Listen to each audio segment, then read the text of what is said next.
Nano urea आणि nano DAP खरेदीत सुद्धा भ्रष्टाचार झाल्याचा आरोप दमानिया यांनी केला। त्यांच्या आरोपांना सुद्धा मुंडेंनी उत्तर दिले। मुंडे काय म्हणाले पाहूयात। आपले माननीय कृषी मंत्री यांनी 19,68,408 बॉटल्स ह्या 220 रुपयांनी घेतल्या, म्हणजे दुपटीपेक्षा जास्त किमतीने त्यांनी या बॉटल्स घेतल्या। नॅनो डीएपी दुसरं दाखवते,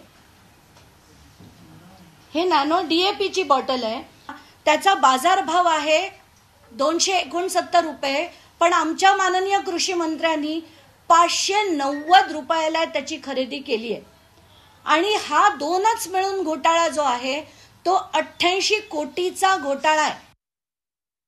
नॅनोची किंमत ही आजही तुम्ही काढा, माझं चॅलेंज आहे, काश्मीर पासून ते कन्याकुमारी पर्यंत एकच आहे आणि त्याच्यापेक्षा कमी दरात या ठिकाणी नॅनोच्या खताची खरेदी केली गेली आणि 4 लाख शेतकऱ्यांना देण्यात आलं।